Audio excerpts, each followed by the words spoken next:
अंदर, जज्बातों के अंदर बह के, बिना सच्चाई जाने अफवाहें उड़ाकर, उस प्रकार से उसके ऊपर दूसरे लोगों को गुमराह करके उसके ऊपर हम लोग काम करें और इस प्रकार से एक शक्ति प्रदर्शन का जो है वो हम माहौल बनाने का एक प्रयास करें, असौहार्दपूर्ण माहौल बनाने का हम लोग प्रयास करें, ये बिल्कुल भी जो है वो ठीक नहीं है। आज की तारीख के अंदर इस देश के अंदर एक कानून व्यवस्था नाम की चीज है।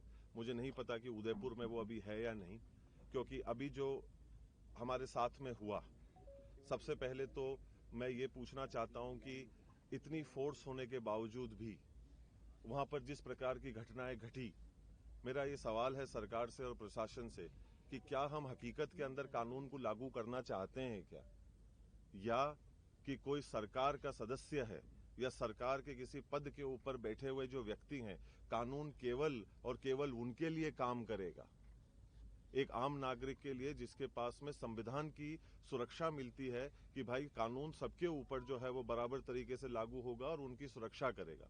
पर यहां पर जो प्रतीत किया जा रहा है, जो मुझे महसूस हो रहा है और वो जिस प्रकार से मेरे ऊपर दबाव बनाया जा रहा है गैर कानूनी काम और हरकतों को करने का, कि नहीं आप जो है अगर इस काम को नहीं करेंगे तो हम आपके साथ में जबरदस्ती करेंगे।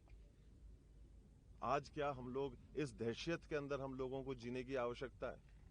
हम लोग हमारे घर के अंदर बैठे हैं, हम लोग हमारे घर के अंदर एक कानूनी रूप से बैठे हैं। अगर किसी को भी कोई भी किसी भी प्रकार की आपत्ति हो तो वो कानून के दरवाजे, अदालत के दरवाजे कानून के माध्यम से जो है वो खटखटा सकता है, उनसे जाकर जो है वो सवाल पूछ सकता है। पर यहां जिस प्रकार से जो चीज हमने कल देखी और जिस प्रकार से पुलिस ने कुछ चीजों की खुली छूट दी, मतलब वो वाकई में एक निंदनीय और बहुत ही दुखदायी परिस्थिति थी। ये परिस्थिति मुझे सन 84 की याद दिलाती है, जिस प्रकार का माहौल जो है वो सन 84 के अंदर जो है वो बनाया गया था, उसी का एक रूप को कल देने का जो है एक प्रयास किया गया। क्योंकि कुछ लोग जो हैं वो सरकार के पदों के ऊपर बैठे हुए हैं, वो जैसा चाहेंगे, जिस तरफ पे सरकार को घुमाना चाहेंगे, प्रशासन को घुमाना चाहेंगे और अपने खुद के निजी फायदे के लिए कानून को किनारे करते हुए अपना जो है वो काम को और अपनी बात को जो है वो मनवाने का प्रयास करेंगे। ये कहां का नियम? ये देश, हमारे को पूरा विश्वास है कि कानून पे चलता है, एक व्यवस्था पे चलता है। और दूसरी बात ये कि अगर ऐसी परिस्थिति बनने की जो हमारे को पहले से ही संभावनाएं थी, जिसके बारे में हम लोगों ने प्रशासन को कई दिनों पहले इसकी जानकारी भी हम लोगों ने दे दी थी, फिर अखबार के माध्यम से भी हम लोगों ने उस दिन पूरे प्रदेश के अंदर इसकी जानकारी दी। मैं ये सवाल पूछता हूं कि 144 को क्यों नहीं लागू कराया गया? और आप इतने लोगों की जानों के साथ में खेलेंगे, इस चीज का कौन जिम्मेदार है? क्योंकि सरकार के कुछ लोग पदों के ऊपर बैठे हुए हैं तो अपने पदों का वो दुरुपयोग करते हुए प्रशासन के ऊपर दबाव बनवाकर गैर कानूनी हरकतों को जो है करवाकर एक आदमी के ऊपर जो है उस चीज का दबाव बनवाएंगे कि हम आपके घरों के अंदर जबरदस्ती घुसेंगे। संस्था के अपने खुद के भी कोई कानून होते हैं। इस प्रदेश, इस देश के अंदर भी एक संविधान है, एक कानून है, उसके ऊपर हम में से कोई भी नहीं है। और उसके अंदर हम लोग जज्बाती कर दें, लोगों को गुमराह करने का काम करें पूजा के माध्यम से, ये ठीक नहीं है। और अगर ऐसी कोई बात है तो उसको बैठकर करी जा सकती है, गुंडागर्दी के माध्यम से ये चीज नहीं हो सकती है। आप किसी के घर के अंदर आप प्रवेश करना चाहते हैं, मैं आप में से किसी के भी घर के अंदर अगर प्रवेश करना चाहूं तो मैं आपको बिना बताए, बिना कहे, मेरी निजी आस्था को क्या आपके घर के अंदर मैं पूरा कर सकता हूं क्या? मेरे पास में ये अधिकार है क्या? मैं आपके घर के अंदर जाना चाहता हूं और मेरे निजी अधिकार, मेरी जो निजी आस्था है, पर वो मैं आपके घर में पूरा करना चाहता हूं। और इसके बारे में ना मैं आपको बताऊंगा, ना मैं आपसे पूछूंगा, ना मैं आपको इसके चीज के बारे में बताना उचित समझूंगा। अब ये गुंडागर्दी हमको जो है वो सहन करनी पड़ेगी और कानून और प्रशासन इस सोच की जो है वो मदद करेगा। तो कहीं ना कहीं हम लोगों को ये दर्दनाक हादसे और घटनाएं, मेरे पिताश्री ने, मेरे बहनों ने इसको 40 साल पहले इन चीजों का सामना करा हुआ है। वो लोग मरते मरते बचे हैं इन चीजों को लेकर। ऐसी ही परिस्थिति जो है वो उस समय पे भी बनवाई गई थी और आज भी उसी सोच के अंतर्गत यहाँ पर प्रवेश करने का एक गलत मंसूबे के साथ में प्रयास किया जा रहा है, जिसका प्रशासन और लोग यहाँ पे उसका सहयोग कर रहे हैं। और हम लोग अभी कानून के भरोसे बैठे हुए हैं, जो मैं अभी ढूंढ रहा हूं कि कहां है, और वो हम लोगों की एक आम नागरिक होने के नाते मदद करेगा। लाखों लोग जो है वो परेशान हो रहे हैं। ये कहां तक जायज है कि बच्चों की, महिलाओं की, बड़ों की, बुजुर्गों की जान को जो है वो खतरे में डाला जाएगा। लोग किसी के घर के ऊपर चढ़ने लग जाएंगे। वो अगर अंदर आते तो उसका हश्र क्या होता, उसकी जिम्मेदारी कौन लेता?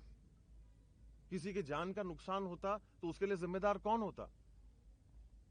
मैं आप लोगों के माध्यम से बड़े विनम्रता पूर्वक ये प्रशासन को, सरकार को आग्रह करना चाहता हूं कि हम लोग थोड़ा सा जागें और हम लोग हमारे इस सरकार के पदों के ऊपर बैठे हुए लोगों के प्रति का मोह थोड़ा सा छोड़ें और हमारी जिम्मेदारी के प्रति हमारा पूर्ण विश्वास, समर्थन और सच्चाई और ईमानदारी के साथ में कानून की रक्षा करना, कानून को सर्वोच्च रखना और सही चीज को ऊपर रखने का हम लोग कार्य करें, जिससे कि अमन, चैन, शांति इस शहर के अंदर बनी रहे। जो नाम आज की तारीख में उदयपुर का हो रहा है देश और दुनिया में इन चीजों की वजह से कि आज हम लड़ाई एक सड़क के ऊपर लड़ रहे हैं, कितनी निंदनीय बात है ये।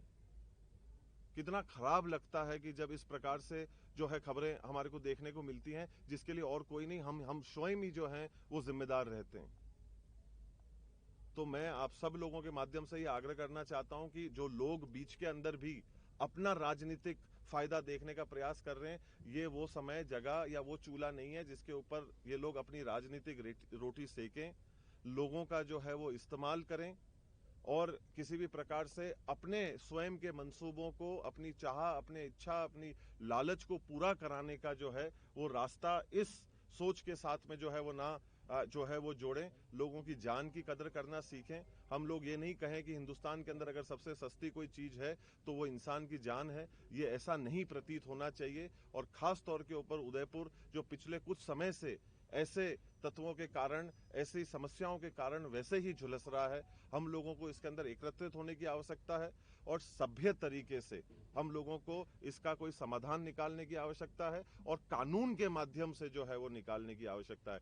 गुंडागर्दी से हम लोग इसका समाधान जो है वो ना पहले निकाल सके, ना आज निकाल पाएंगे। और कोशिश तो हमारी उम्मीद और भरोसा यही है कि ना आगे गुंडागर्दी के माध्यम से तो इसका रास्ता जो है वो नहीं निकलेगा। गुंडागर्दी कौन कर रहा है, क्या वहां मौजूद हैं आप, चौथा स्तंभ है, आपकी जिम्मेदारी बनती है। आप स्वयं खुद देख रहे हैं कि क्या हो रहा है, कैसे जो है वो लोग इसके अंदर अपने खुद के जो है वो दायित्व को और कानून को अपने हाथ में लेते हुए जो है वो आगे बढ़ रहे थे और इसको कार्य को होते हुए बाकी के लोग जो वहां मौजूद थे वो देख रहे थे इस कार्य को होते हुए। इससे ज्यादा शर्मनाक क्या बात हो सकती है। आज मुझे इस बात का भय ये भी है कि कहीं ना कहीं सरकार जो है वो इन ऐसे गलत मंसूबों के लोगों के साथ में जुड़कर उनका जबरदस्ती हमारे घर के अंदर अगर प्रवेश करवाएगी तो उसका जिम्मेदार कौन होगा। सर, आपका तर्क है कि जबरन प्रवेश किया जा रहा है। सामने ये कहा जा रहा है कि बेशक संपत्ति का विवाद है, लेकिन मैं भी उस परिवार का हिस्सा हूँ और मैं तो सिर्फ देखिए, मैं पहले भी कह चुका हूँ, मैं सवाल जिसके भी जो कोई होंगे आप सवाल लिख के हमारे को भेज दीजिएगा, उसका हम जवाब दे देंगे। और आपको कोई भी अगर आपत्ति है या कोई तकलीफ है तो उसके लिए अदालत के दरवाजे खुले हैं। अगर किसी का कोई भी मानना है, किसी की कोई भी जो है वो सोच है, तो आप अदालत के माध्यम से एक सभ्य तरीके से उन चीजों का निर्वाह करने का हम लोग प्रयास करें। ऐसे जमीन पे आकर और जो है वो हथियारों को लेकर बीच शहर के अंदर हम लोग जो है वो चल रहे हैं और एक जहां पर माहौल इतना जो पहले से ही गरमाया हुआ है, जो सही नहीं है, उसके अंदर इस काम को हम लोग कर रहे हैं। ये कोई सभ्य रास्ता नहीं है, हमारे कानून का रास्ता है। हमारे यहाँ पे अदालत है, उसके पास हमको जाना चाहिए। अगर हमारे को रिलीफ चाहिए, अगर हमारे को कोई हमारी मांग है तो हम अदालत का दरवाजा जो है वो खटखटा सकते हैं और उससे हम लोग जो है वो कार्य को कर सकते हैं। गुंडागर्दी और कानून को हाथ में लेने से हम लोग कहीं नहीं पहुंचे। राजतिलक हुआ है, वायरल हो रहा है, आप जायज मानते हैं? देखिए, आज की तारीख में परंपराएं, संस्कृति और ये सारी चीजें जो है वो हमारे देश की है और आज हम लोग किसी भी कार्य को, हमारे संस्कृति को मानना हमारा काम है, पर इस कीमत के ऊपर नहीं कि जहां पर हम सारे लाखों लोगों को जो है वो तकलीफ पहुंचाएं, ठेस पहुंचाएं और उस तरीके से करें जहां पर एक मामला जो है वो तनाव का बन जाए। इस तरीके से किसी भी कार्यक्रम को जो है वो, और खास तौर के ऊपर जब आपने संविधान की रक्षा करने की शपथ ले रखी है कि हम इस संविधान की जो है वो रक्षा करेंगे और इसके अंतर्गत हम काम करेंगे। इसके अलावा आपके और कोई सवाल होंगे?